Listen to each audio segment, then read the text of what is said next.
Il y en a marre que quand on pense cinéma et autisme, on pense à Sheldon, on pense à Rain Man, c'est-à-dire des personnages qui sont caricaturaux et qui font énormément de mal. Pourquoi ils font du mal? Parce que personne peut vraiment se reconnaître en Sheldon ou dans le personnage de Rain Man, parce que ce sont des caricatures. Du coup, je t'ai fait une sélection de 6 œuvres, 5 séries et un film qui justement sont plutôt des bonnes représentations. Avant ça, faisons un petit rappel des problèmes des personnages dans les fictions qui représentent des autistes. Le premier problème, on l'a dit, c'est que c'est des caricatures. Tu peux pas rencontrer une personne comme Sheldon parce qu'en fait, il n'est pas logique, il n'est pas cohérent, il est là pour faire rire la foule et il est un peu présenté comme une bête de foire. Le deuxième problème, c'est que souvent, pour que l'histoire soit intéressante, en échange entre guillemets de l'autisme, on va donner à ce personnage une forme de super pouvoir. Ça peut être Sherlock Holmes, des capacités géniales, ça peut être dans Sheldon des capacités de grand génie de la physique, etc., etc. Au point même qu'il y a beaucoup de gens qui associent l'autisme avec ses capacités géniales, alors qu'il y a juste aucun lien. Troisième problème des fictions avec des personnages autistes, c'est l'isolement de ces personnages. Alors que les autistes représentent entre 2 et 4% de la population, la plupart des films où t'as un personnage autiste, c'est le seul autiste de la planète entière. Ce qui est absurde, puisqu'en plus l'autisme c'est héréditaire, puisqu'en plus un des critères de l'autisme c'est de fréquenter d'autres autistes, donc c'est pas logique. Moi, tous les autistes que je connais, ils ont de la famille autiste, des amis autistes, etc., etc. Mais comme on essaye de faire de ce personnage une bête de foire, et qu'il est soumis au regard des alistes, donc au regard des gens qui sont pas autistes, il est écrit justement pour qu'on porte un regard extérieur sur lui et pas qu'on soit de son côté. Autre problème très évident, c'est que très souvent, ces personnages sont des hommes blancs de classe sociale favorisée, quasiment à chaque fois, et du coup, ça pose un problème de représentation. Et le dernier problème, c'est que le personnage est joué par une personne qui n'est pas autiste. Il est joué par un aliste.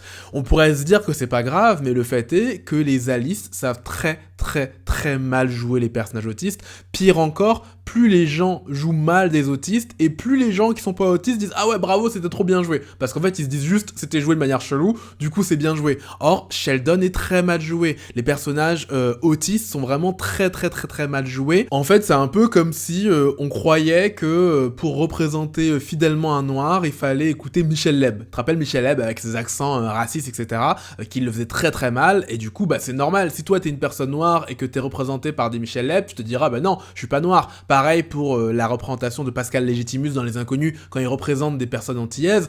Moi, en tant qu'antillais, je me suis jamais reconnu dans ce qu'il représentait, parce qu'il le fait de manière tellement caricaturale que ça ne marche pas. Tous ces clichés, ils sont très bien expliqués dans une vidéo qui s'appelle 10 clichés sur l'autisme au cinéma, qui a été publiée par Licarion et Alistair, que je t'invite à aller regarder. Ceci étant dit, voici ma sélection. La première œuvre que je te recommande, c'est le film Différente de Lola Doyon. Ce film, je le recommande de toute urgence. Ce qui est très cool, c'est que la réalisatrice a eu à cœur de représenter l'expérience autistique justement la plus moyenne, la plus représentative. Si bien que j'ai plein de gens qui regardent ces films et qui me disent « Ah ouais, moi cette scène je l'ai vécue. » Moi le premier, j'ai vu des scènes où je me suis vraiment dit que j'ai vécu ce que vivait Katia, donc le personnage principal. L'histoire, c'est une adulte autiste qui découvre qu'elle est autiste en étant affectée à un reportage sur l'autisme. Elle va avoir des aventures que je ne te spoile pas, mais vraiment ce qui est super réussi, c'est que l'expérience autiste moyenne est bien représentée. Le point négatif, c'est malheureusement l'actrice n'est pas autiste et donc elle surjoue. Alors comme d'habitude, j'ai vu tous les analystes dire qu'elle jouait de manière incroyable. Non, elle joue très mal l'autisme parce qu'en fait il y a des décalages entre le peu de masking qu'elle fait parfois, où on voit visiblement qu'elle est autiste, et les situations dans lesquelles elle est, où c'est pas logique qu'elle ait un tel travail avec ce peu niveau de masking, ou parfois c'est l'inverse. Bref, c'est pas cohérent parce que justement c'est joué par une personne externe, et heureusement ça s'atténue au cours du film parce que plus Katia va vivre des emmerdes et plus c'est dur de surjouer et plus du coup le jeu devient plus adéquat. Mais c'est vraiment le seul point négatif. Les points positifs pour moi ils contrebalancent largement ce point négatif dans le fait que, comme je te disais, c'est vraiment très représentatif. La réalisatrice a vraiment eu à cœur de rassembler une expérience autistique moyenne. On a aussi un phénomène qui est incroyable, c'est que tous les alistes autiste que j'ai emmené voir ce film m'ont dit « Ah mais attends, le personnage de Fred, donc son compagnon, c'est vraiment un connard. » Et je leur disais Ben pas tant que ça, en fait, ce que fait ce personnage, c'est ce que font les alistes en général. Qu'est-ce qui change? C'est que là, justement, comme la caméra, elle est du point de vue du personnage autiste, on a de l'empathie pour ce personnage. Quand ce personnage, il est par exemple dans une soirée et qu'il y a trop de bruit, qu'elle se cogne de partout, bah, la caméra, elle retranscrit ça très bien et du coup, on a de l'empathie pour elle. Du coup, quand elle veut s'en aller, on est d'accord avec elle. Là où dans la vraie vie, bah, comme la caméra, elle est pas du côté des autistes, quand tu demandes à partir d'une soirée, on te prend pour le relou, la relou. Quand tu fais des demandes parce que le monde, il est hostile pour toi, les gens se disent « Ah, il ou elle exagère ». Là où là, c'est tellement bien fait que, en fait, tu prends le point de vue de Katia, tu prends le point de vue du personnage autiste, et ça, je pense que c'est vraiment de très très très loin la plus grande réussite de ce film. Au moment où je tourne cette vidéo, le film est disponible en location sur des plateformes de streaming habituelles. Il n'est pas encore en streaming abonnement, il faut le payer, mais il vaut largement le coup. La deuxième œuvre dont je voulais te parler, c'est Geek Girl. Et au moment où je tourne cette vidéo, Geek Girl, c'est la seule série où à la fois le personnage principal est autiste, l'actrice qui joue ce personnage est autiste, et l'autisme n'est pas le sujet de la série. Et c'est intéressant parce que ça amène aussi une vision plus naturelle, là où dans Différentes, comme l'autisme est le sujet, ça fait un truc très focus, un peu moins naturel, mais en même temps c'est le but, c'est le parti pris, c'est pas une critique. Et ce qui est fou, c'est que l'actrice, quand elle a joué le personnage, elle ne savait pas qu'elle était autiste. Et ce qui est encore plus fou, c'est que cette série, elle se base sur une biographie qui a été écrite par une personne qui ne savait pas qu'elle était autiste quand elle a écrit la biographie. Donc c'est quelqu'un qui a découvert le milieu de la mode, donc une autiste dans le milieu de la mode, et donc quand elle écrit cette biographie ou elle raconte ce qui lui arrive dans la mode, elle ne sait pas qu'elle est autiste et elle s'en est rendue compte après le livre. Elle s'en rend compte après le livre mais avant la série, ce qui veut dire que quand l'actrice elle va incarner le personnage dans Geek Girl, elle sait qu'elle incarne un personnage autiste mais elle ne sait pas encore qu'elle est autiste et c'est en incarnant ce personnage qu'elle se rend compte qu'en fait ce personnage c'est une autre version d'elle-même et qu'en fait elle est autiste. Je trouve ça très très cool parce que du coup l'actrice elle joue parfaitement bien l'autisme parce qu'elle est autiste. Je me suis vraiment reconnu dans plein de scènes, alors que pourtant c'est une adolescente blanche dans un lycée, je crois, anglais. J'ai aucune raison de me reconnaître en elle, mais il y a des scènes qui m'ont parlé, comme le harcèlement qu'elle peut vivre, les petites crises autistiques qu'elle va faire. Enfin, c'est vraiment très très très bien représenté. Ce que j'ai beaucoup aimé aussi, c'est mine de rien de plonger dans le monde de la mode, qui est un monde que je ne connaissais pas, et de me dire qu'en fait, il doit y avoir plein d'autistes dans ce monde, parce qu'en fait, il y a plein de gens qui vont passer, je pense, leur excentricité, tu vois, un peu à la Karl Lagerfeld, qui font passer leur excentricité pour un truc de la mode, alors qu'en fait, ils et elles sont juste comme ça, parce qu'ils et elles sont autistes. Les points négatifs de cette série, c'est que, au moment où je tourne, il n'y a qu'une seule saison, moi ça me frustre beaucoup quand il y a une seule saison et qu'on n'a pas la suite. Ce qui est cool, c'est que quand même, la fin de la saison, c'est une vraie fin. Autre point qui peut être vu comme négatif, c'est que l'autisme n'est pas explicitement abordé dans la saison 1, mais en même temps, il est plusieurs fois habilement sous-entendu. Si tu sais un peu ce qu'est l'autisme, tu vas reconnaître des choses. Je trouve ça intéressant. C'est à la fois un point négatif et un point positif. Et on verra pour les saisons d'après, surtout que, comme je t'ai dit, l'actrice a compris qu'elle était autiste après. L'autre point qui peut être négatif, c'est que c'est une série très très légère. Faut pas s'attendre à une grande œuvre cinématographique. C'est de la teen série, de la série pour adolescents. Moi, je suis très bon public de ça, mais ça peut te refroidir si c'est pas quelque chose que tu aimes. Cette série, elle est disponible sur Netflix. Elle est produite par Netflix. Elle comporte 10 épisodes de 30 minutes sur une saison au moment où je tourne cette vidéo. La troisième œuvre dont je veux te parler, je l'ai adorée, c'est Iris. Et je l'ai adorée parce qu'en vrai, c'est la première œuvre que j'ai regardée en sachant que j'étais autiste et en me disant que le personnage était autiste. Du coup, ça m'a mis une vraie claque, J'étais au bord des larmes lors du premier épisode, lorsque le personnage vit une scène de rejet social qui est très similaire à ce que j'ai vécu. En plus, elle le vit dans le même contexte que moi j'ai vécu, qui est un dîner. Et vraiment, j'ai trouvé la scène à la fois très violente, mais à la fois très réaliste. D'ailleurs, c'est un point positif de cette série, c'est que elle est tournée un peu de manière, tu sais, un peu onirique, un peu comme un conte. C'est pas censé justement être réaliste. Tout est un peu exagéré, et pourtant, c'est dans l'exagération qu'on trouve ce réalisme. C'est bizarre comme phrase, mais je trouve que justement, ce dîner, elle a tellement exagéré le truc que ça représente bien comment moi je le vis de l'intérieur. Autre point positif, c'est que elle n'est pas la seule autiste. Donc contrairement aux 2 œuvres précédentes qui sont tombées dans ce piège où t'avais un personnage autiste qui est isolé, là t'as un personnage autiste qui n'est pas le seul personnage à être autiste, et d'ailleurs l'autre personnage autiste va clairement être un enjeu de la série, et du coup c'est très très cool de voir leur relation, leur interaction, de se voir ah bah ouais t'es pas le seul, je suis pas la seule à faire ça. Il y a vraiment ce truc de ce qui se passe quand tu trouves un ou une autre autiste comme toi. Autre point positif, c'est que l'autisme n'est jamais mentionné dans la série, ce qui fait que si jamais t'as un ou une amie dont tu penses qu'il ou elle est autiste, mais qu'il y a une forme de réticence chez cette personne, tu peux lui montrer cette série sans lui dire que c'est une série qui représente une autiste, et à la fin, si la personne te dit ah ouais je me reconnais trop en Iris, bah ça peut déclencher une discussion. Malheureusement, ce point positif, c'est aussi de très loin le point négatif, puisque l'autisme n'est pas nommé et ça n'est pas un parti pris artistique. La réalisatrice et actrice principale nie que le personnage est autiste. Alors tu verras, hein, si tu sais ce qu'est l'autisme, il n'y a aucun doute possible, je te spoile pas, mais vraiment le doute n'est pas permis. Alors ce qu'elle répond, c'est que non, c'est pas un personnage autiste, c'est une version amplifiée de moi-même. Bon, c'est qu'a priori, la réalisatrice elle est autiste, mais juste elle le sait pas. Autre point négatif, c'est que l'histoire se perd un petit peu et que ça peut être un peu dur à finir parce que tu sais pas trop où ça va. À un moment, il y a une sorte de creux vers le milieu. Et le dernier point négatif, c'est que c'est sur Canal+, une plateforme chère que tout le monde n'a pas, ce qui m'empêche de la revoir parce qu'en fait, je n'ai pas de compte Canal. En plus de ça, Canal+ a des pratiques hautement toxiques pour les autistes puisque ils utilisent beaucoup de stratégies, tu sais, pour t'empêcher de te désabonner. Ce qui est très toxique quand tu sais que y a plein d'autistes qui ont des problèmes de ce qu'on appelle les lacunes exécutives, qui ont du mal justement à gérer leurs abonnements, à se désinscrire et tout, et du coup c'est une vraie plaie. Donc c'est vraiment le point négatif, c'est que c'est sur Canal+, ça se déroule en 6 épisodes de 30 minutes, c'est plutôt cool, donc c'est très très court, il y a une seule saison qui se suffit à elle-même. La 4e œuvre dont je voulais te parler, c'est le remake de Heartbreak High. Alors là, c'est vraiment la teen série par excellence, c'est le remake d'une série que tu connais probablement, mais qui avait un autre nom quand t'étais enfant, puisque en français, ça s'appelle Hartley Cœur à Vif. Et donc, on a fait un remake d'Hartley Cœur à Vif en 2022, et dans ce remake, tu as un personnage autiste qui s'appelle Queenie. C'est pas le personnage principal, et il est incarné par une militante autiste qui s'appelle Chloé Hayden, et qui a écrit un livre qui s'appelle Different But Not Less. Là, pour le coup, on est pile dans la série type de Netflix. Ça ressemble, si tu connais, à Sex Education ou Ginny et Georgia, dans un lycée avec des élèves qui vivent des soucis de leur âge, mais avec une lecture d'aujourd'hui, tu sais, avec vraiment une version où moi à chaque fois je regarde Sex Education ou Ginny et Georgia, je me dis mais attends, mais dans tout le lycée, tous les élèves sont de gauche ou quoi? Alors c'est cool, mais peut-être pas réaliste. Là, d'ailleurs, ce qui est cool dans Hartley Cœur à Vif, c'est qu'il y a ce truc de vraiment lecture progressiste, mais il y a des oppositions parmi les élèves et ça va être un des enjeux de la série.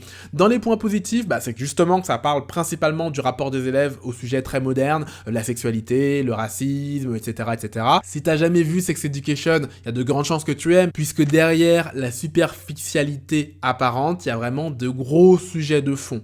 Autre point positif, il y a un gros effort sur la complexité de la narration, il y a une vraie intrigue qui se tient. Autre point positif, j'ai déjà dit, l'actrice de Queenie, elle est vraiment autiste et ça change tout. Elle joue bien l'autisme tout simplement parce qu'elle est autiste. Et du coup, les scènes avec Queenie sont très représentatif de ce qu'on vit quand on est autiste, et j'ai ressenti un immense amour pour ce personnage dans lequel je me suis reconnu, alors qu'encore une fois, c'est une jeune fille blanche et moi je suis un homme noir, et pourtant je me suis vraiment reconnu, au point que je me suis fait la réflexion de me dire que je ne me suis jamais autant reconnu dans des personnages que dans Geek Girl ou Hartley Cœur à Vif, et j'ai jamais eu autant de compassion. Souvent moi je me disais, mais attends, j'ai pas de compassion, je regarde les films, je suis pas touché, même quand ils sont tristes. En fait j'ai compris pourquoi, parce qu'en fait ça ne me représente pas bien. Et là, j'ai eu 2 personnages qui vivent comme moi des shutdowns autistiques, qui vivent comme moi du rejet social, pour les mêmes raisons. D'un coup, j'ai accroché, je me suis reconnu. Point négatif de la série,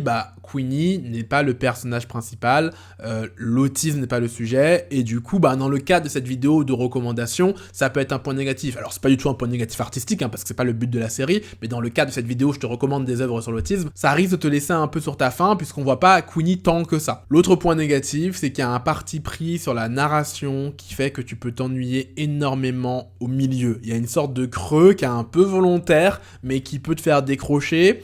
Autre problème, ils mettent énormément de temps à poser les enjeux, à mettre les épisodes d'exposition, il y a beaucoup de personnages, mais là encore, c'est un parti pris artistique. Malheureusement, et ça, c'est le plus gros point négatif, Queenie est la seule autiste, ça a aucun sens, elle devrait avoir d'autres personnes autistes dans un lycée aussi grand. Il y a un autre point qui est à moitié positif, à moitié négatif, c'est que dans la saison 2, il y a un peu le côté autisme égale super pouvoir. Ils vont utiliser Queenie d'une manière un peu super pouvoir, ce qui peut être très très très agaçant si t'as déjà vu toutes les mauvaises séries et les mauvais films sur l'autisme, mais en vrai, c'est bien fait. Je pense que si c'était la première fois que je le voyais et que j'avais pas été inondé par toutes ces conneries de super pouvoir, ça m'aurait pas fait tiquer, puisque, encore une fois, l'actrice est autiste et donc elle le fait correctement. Dernier point, et je pense le point le plus négatif, parfois c'est un peu long, les épisodes, c'est des épisodes de quasiment 1 heure, alors que je pense qu'on aurait pu tout compacter dans des épisodes d'une demi-heure sans s'attarder, mais en même temps, je pense que la série a voulu faire aussi un peu de réal, de trucs contemplatifs, et donc là, c'est plutôt une question de goût. C'est disponible sur Netflix au moment où je tourne cette vidéo, il y a que 2 saisons, 16 épisodes en tout, parce que t'as 8 épisodes par saison, d'environ 50 minutes, et vraiment c'est une série que je te recommande, même si on l'a vu, il y a quand même quelques petits défauts. La 5e œuvre dont je voulais te parler, c'était Aspergirl. Je te préviens d'emblée, c'est pas une très bonne série d'un point de vue strict de série, la narration se perd, on a du mal à finir, le propos il est parfois flou,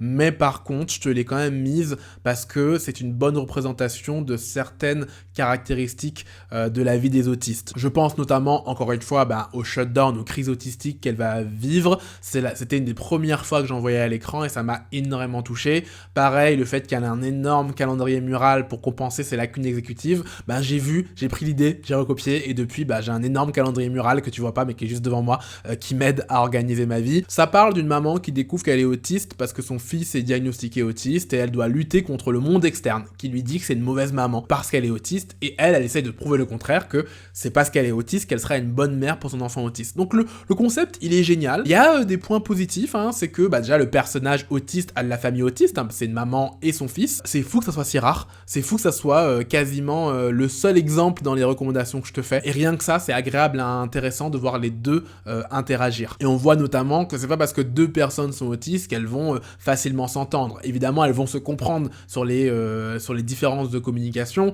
mais sur leur psychorigidité, elles peuvent avoir des psychorigidités qui sont incompatibles les unes avec les autres. L'autre point positif, c'est que je trouve que le rejet vécu par le personnage est très réaliste. Dans tous les environnements qu'elle fréquente, c'est compliqué, que ça soit personnel, que ça soit professionnel, on lui fait vraiment sentir qu'elle est chelou, et à un moment, elle marmonne une phrase que je trouve incroyable, elle dit « Normal, c'est quand personne ne te regarde. Normal, c'est quand personne ne te regarde. » Je trouve que c'est une bonne définition de ce que les autistes doivent faire pour se camoufler, pour avoir l'air normal en public. Autre point cool, je trouve que les crises autistiques sont très bien interprétées et que c'est le seul moment où c'est pas surjoué, parce que justement, une crise autistique c'est tellement intense que c'est dur à surjouer. Et on arrive au vrai point négatif, c'est très très très très mal joué. L'actrice que j'adore par ailleurs, vraiment Nicole Ferroni c'est une actrice que j'adore, mais elle est pas autiste, et donc en fait elle joue n'importe comment. Il y a quelques bonnes fulgurances, notamment sur son rapport au casque de musique etc, mais globalement elle joue mal, globalement elle surjoue l'autisme parce qu'elle n'est pas autiste.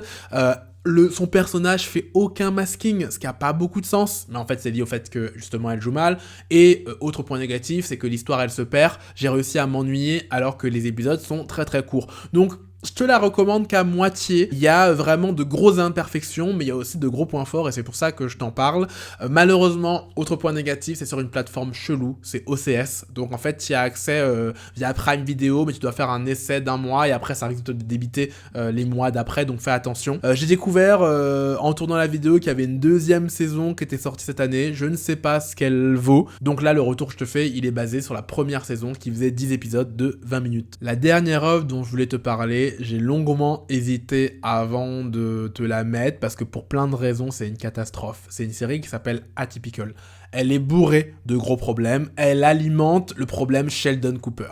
Le personnage, Sam Garner, il a de gros problèmes, et en même temps, elle est sortie entre 2017 et 2021, avant que en 2022, on mette le masking dans le DSM, donc l'idée que les autistes faisaient la compensation, avant que plein de militants et militantes prennent la parole, et donc on peut essayer de lui pardonner, même si en vrai je pense qu'il y a des points qui sont totalement impardonnables. Je te la mets quand même parce que je trouve que c'est de loin la meilleure histoire. Si je me place d'un point de vue strictement cinématographique, je pense que c'est la meilleure histoire.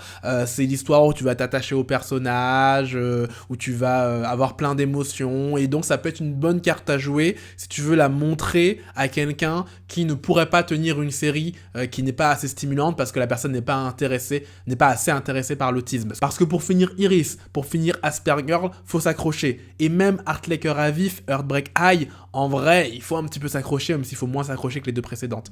Point positif, dans Atypical, comme je te le disais, l'histoire elle est captivante. Le développement des personnages, il est incroyable. T'as des personnages qui sont complexes, que tu vas détester au début, puis que tu aimes mieux à la fin. Ou alors à l'inverse, des personnages que tu adores au début, puis vers la fin tu nuances, tu vois, qu'ils sont pas totalement adorables. Autre point positif, l'autisme, c'est le sujet de l'histoire et le personnage principal, il est autiste. Et dernier point positif, ça dure 4 saisons et donc t'as vraiment le temps de t'attacher au personnage. La série, elle est vraiment finie au bout de 4 saisons, donc à la fin, t'as une sensation d'achèvement. Malheureusement, il y a beaucoup trop de points négatifs, c'est ce qui a fait que j'ai, comme je t'ai dit, hésité à te recommander cette série parce qu'elle est truffée de problèmes. En vrai, je me demande même si je fais pas une erreur en t'en parlant, mais du coup, je t'avertis. Premier point, l'acteur est pas autiste et c'est même pas qu'il joue mal, son jeu est un crachat à la figure des autistes. À des moments, j'avais envie de me lever et d'aller casser ma télé, mon armoire, parce que moi j'ai un rétroprojecteur qui envoie l'image sur une armoire. J'ai envie de casser mon armoire parce que je me sentais insulté par ce jeu. C'est vraiment, le jeu, il est condescendant. En plus de ça, il a tous les problèmes du personnage autiste mal écrit, c'est une bête de foire, il a pas de logique interne autistique. Il fait n'importe quoi. En fait, il fait n'importe quoi du point de vue des alistes, mais il fait aussi n'importe quoi du point de vue d'un autiste. C'est absolument pas réaliste. C'est très bien décrit dans la vidéo que je t'ai recommandée sur les 10 clichés dans le cinéma. Et surtout, il y a un point qui est scandaleux, et c'est ça que je trouve impardonnable, c'est qu'il y a un personnage qui est en fait une femme autiste. C'est impossible d'en douter. Quand tu sais ce qu'est l'autisme, tu vois que ce personnage, il est autiste. Pourtant, ce personnage n'est pas présenté comme tel. Il est présenté comme étant chelou. Ça gâche pour moi totalement la série. J'aurais pu pardonner toutes les erreurs classique avant ça, mais là je trouve ça terrible parce que si t'es une femme qui regarde ça et que tu te reconnais dans ce personnage en question, tu peux te dire je suis pas autiste, juste chelou comme ce personnage. Et malheureusement c'est très courant. Il y a eu une étude dont je t'ai parlé où on montre à des institutrices anglaises des descriptions d'élèves autistes.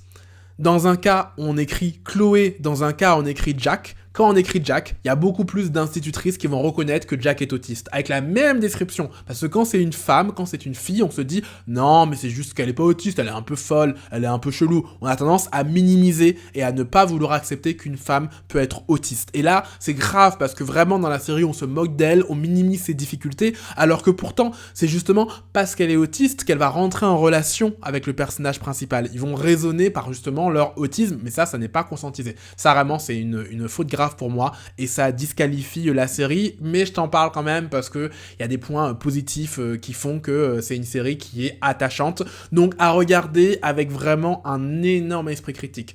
En termes de logistique, c'est une production Netflix, donc tu vas la trouver sur Netflix. Il y a 4 saisons en tout avec 38 épisodes, il y a environ 10 épisodes par saison. Chaque épisode dure environ 30 minutes. Donc voilà pour les œuvres que je te recommande. Je ne peux que trop te les recommander parce que moi, vraiment, regarder des œuvres avec des autistes, ça a changé ma vie parce que déjà, je me suis senti représenté. Et je trouve ça très très cool parce qu'en plus, la plupart des séries que je t'ai recommandées, le personnage est une femme autiste et donc on voit à quoi ressemble l'autisme chez une femme, un truc qu'on voit quand même très très très peu souvent. L'autre intérêt, c'est que évidemment, c'est plus accessible qu'un livre, que des conférences, tu peux le regarder de manière beaucoup plus tranquille, et surtout, si tu as besoin de faire de la pédagogie auprès de ton entourage, c'est un bon début. Tu mets ton entourage, ton partenaire, ta famille, ce que tu veux, vous regardez ensemble une série, un film, c'est plus simple que de lui expliquer, et ça fait déjà œuvre de pédagogie. Une bonne série, ça peut déjà faire comprendre à ton partenaire comment tu te sens, surtout le film différente. Le film différente, je trouve que je t'ai dit, hein, ça fait vraiment, ça donne vraiment de l'empathie aux personnes qui sont pas autistes. Ça leur permet de bien comprendre et de se mettre à ta place. Donc c'est vraiment un atout dans ta manche que tu peux sortir. J'ai une version moins fun qui pourrait t'aider. C'est une conférence qui décrit l'autisme de manière exacte, de manière précise. Moi, une des frustrations que j'avais, c'était que l'autisme était mal représenté, que ce soit dans les séries, mais pas que. Quand tu regardes les livres en français, ce genre de choses, l'autisme, il est très mal décrit. Il est décrit de manière condescendante, de manière médicale, de manière déficitaire, qui fait que moi, je me sentais insulté par la description et je me reconnaissais pas. Donc, j'ai fait une conférence où je te décris précisément l'autiste en me basant sur le consensus scientifique le plus à jour, en me basant sur une description qui est antivalidiste et donc qui n'est pas insultante, il va te permettre de largement mieux te reconnaître. Si ça t'intéresse, je t'ai mis le lien en description, tu me laisses ton mail et je t'envoie cette conférence. Ceci étant dit, tu connais le refrain, laisse-moi un like, abonne-toi, partage la vidéo à quelqu'un que ça peut intéresser et à très vite.